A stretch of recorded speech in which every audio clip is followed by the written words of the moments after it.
मैंने तो ये जाना, तू है तो जमाना, बिना तेरे नहीं। योगिता बाली 70 के दशक में बॉलीवुड फिल्म इंडस्ट्री में कई ऐसी एक्ट्रेसेस हुई जो अपनी अदाकारी के लिए कम और अपनी खूबसूरती के कारण ज्यादा जानी जाती थी। इस लिस्ट में योगिता बाली का नाम भी शामिल है। अपने समय में योगिता बाली ने कई हिट फिल्में दी।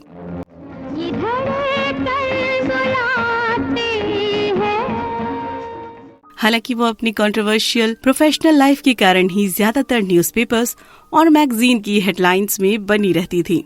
उनकी प्रोफेशनल लाइफ में सबसे अधिक कंट्रोवर्शियल रही उनकी शादियां।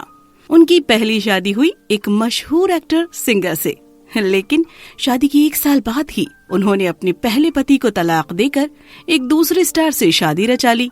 लेकिन इस कहानी में एक नया मोड़ उस वक्त आया जब उनके दूसरे पति ने उन्हें छोड़कर उस जमाने की नंबर 1 मानी जाने वाली हीरोइन से शादी कर ली।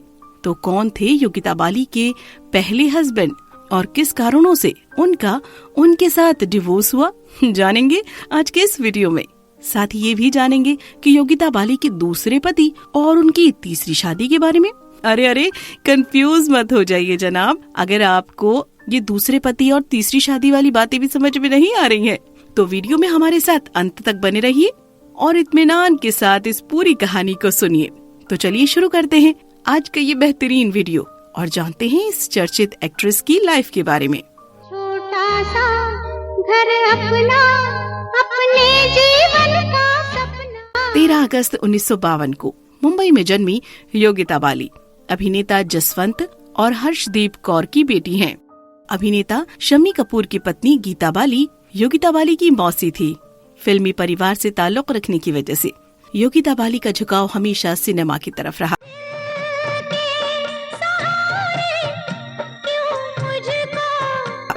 उनके पिता जसवंत पाकिस्तान से थे और उनका असली नाम सैयद इरशाद हुसैन था। उनके पिता ने फिल्मों के लिए अपना नाम बदल दिया था। योगिता बाली के एक भाई योगेश बाली भी एक अभिनेता थे। उनका विवाह जानी मानी गायिका हेमलता से हुआ था। योगिता ने साल 1971 में फिल्म परवाना से सिनेमा की दुनिया में कदम रख दिया। 1971 और 1979 के बीच लगभग 2 दशकों तक वो कई अन्य फिल्मों में दिखाई दी। 1971 में ही उन्होंने गंगा तेरा पानी अमृत, मेम साहब और मेरे अपने, पर्दे के पीछे जैसी फिल्मों में अभिनय किया।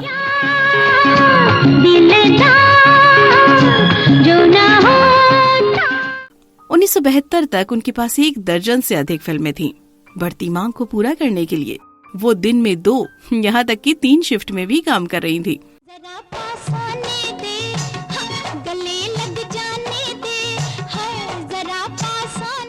1972 में उन्हें एक्शन फिल्म जमीन आसमान में देखा गया।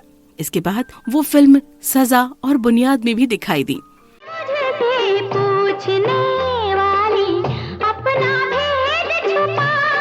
1973 में उन्होंने फिल्म बनारसी बाबू में देवानंद के साथ अभिनय किया। हालांकि इसके बाद उनकी अधिकतर फिल्में बॉक्स ऑफिस पर असफल रहीं और उन्होंने ऐसी भूमिकाएं भी निभाई जिन्हें अन्य अभिनेत्रियों ने रिजेक्ट कर दिया था।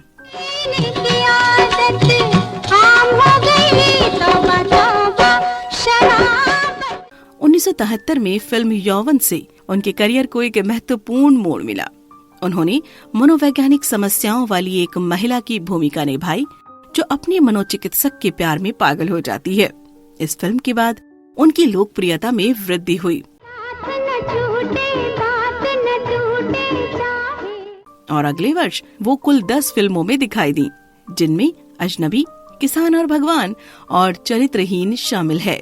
उनके करियर की आखिरी फिल्म आखिरी बदला थी, जिसमें उन्होंने अपने पति मिथुन चक्रवर्ती के साथ काम किया था।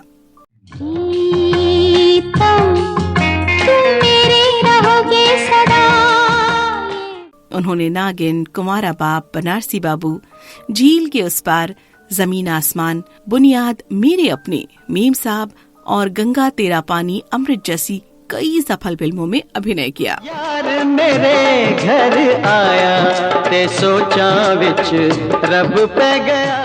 अमिताभ बच्चन से लेकर धर्मेंद्र और संजीव कुमार तक और किशोर कुमार से लेकर राजेंद्र कुमार और मिथुन चक्रवर्ती तक शायद ही कोई सुपरस्टार हो जिसके साथ इन्होंने काम न किया हो। पत्थर का दिल सीने में हो, हमें बात करें यदि योगिता बाली की शादियों की, तो इनकी पहली शादी हुई द ग्रेट किशोर कुमार के साथ, जो हिंदी फिल्मों के नामचीन गायक और अभिनेता थे। योगिता बाली किशोर कुमार की तीसरी पत्नी थी। दोनों पहली बार फिल्म जमुना के तीर में साथ दिखाई दिए। ये वो समय था जब किशोर कुमार की दूसरी पत्नी मधुबाला का निधन हो गया था और वो जिंदगी में अकेले रह गए थे।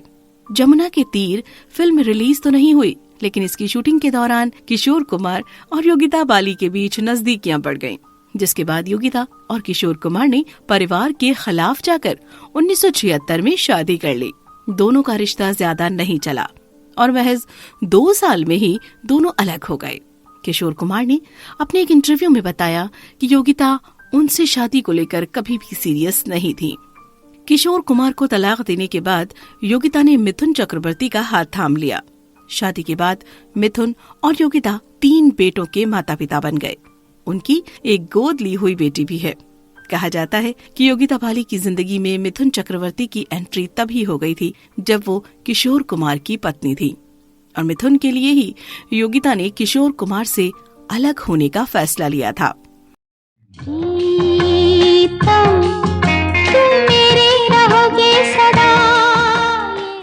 मिथुन और योगिता ने फिल्म ख्वाब में साथ काम किया और साथ काम करते करते ही दोनों एक दूसरे को दिल दे बैठे। इससे पहले कि मिथुन चक्रवर्ती का मॉडल अभिनेत्री हेलेना ल्यूक के साथ भी रिश्ता था, जिससे उन्होंने 1979 में शादी कर ली थी।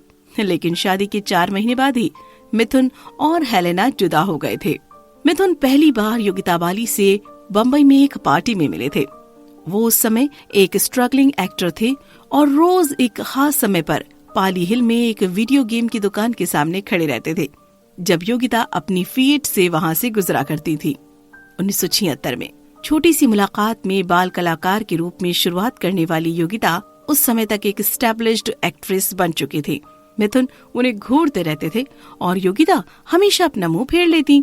योगिता ने अपने एक इंटरव्यू में मिथुन के साथ अपने रिश्तों के बारे में जो कुछ बताया वो काफी फिल्मी था। उन्होंने बताया कि मैं पाली हिल में रहती थी और हर दिन शूटिंग के लिए जाते समय एक दुकान के सामने खड़े इस लंबे कद के नौजवान को देखती थी जो मुझे घूरता रहता था। पहले तो मैंने इस पर ध्यान नहीं दिया, लेकिन जब ये रोज की बात बन गई तो मैं थोड़ा सा घबराने लगी थी और पुलिस कंप्लेन के बारे में सोचने लगी। लेकिन तभी अचानक वो नौजवान गायब हो गया और फिर नहीं दिखा, लेकिन वो मेरे दिमाग में बना रहा। 3-4 साल बाद मैं उसी युवक से पाली हिल के एक पार्टी में मिली। तब मुझे पता चला कि ये वही युवक है जिसे मैंने मृणाल सेन की फिल्मों में देखा था।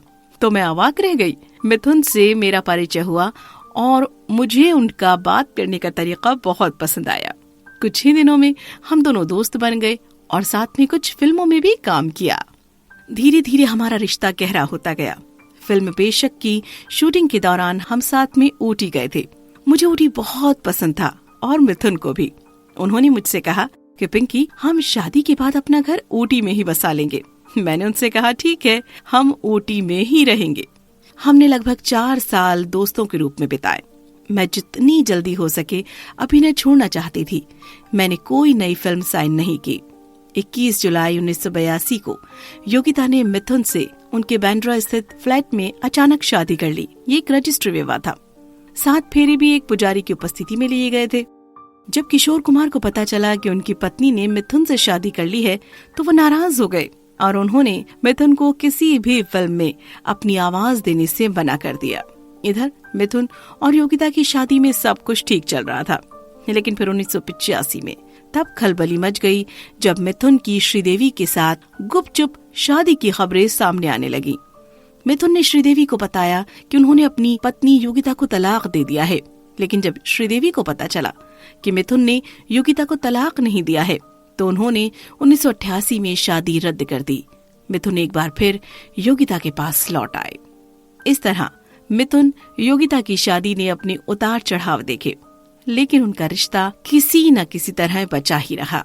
हाल ही में योगिता से जुड़ा एक और विवाद तब सामने आया जब अक्टूबर 2020 में उनके और उनके बेटे महाअक्षय चक्रवर्ती के खिलाफ एक महिला ने बलात्कार और धोखाधड़ी के मामले में पुलिस में रिपोर्ट की।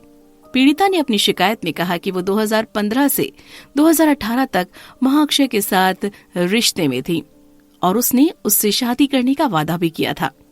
तो दोस्तों, ये था हमारा आज का ये शानदार वीडियो खूबसूरत एक्ट्रेस योगिता बाली के ऊपर। आपको हमारा ये वीडियो कैसा लगा कमेंट करके हमें जरूर बताइए और ऐसे ही इंटरेस्टिंग वीडियोस देखने के लिए हमारे चैनल को लाइक और सब्सक्राइब करना ना भूलें। धन्यवाद।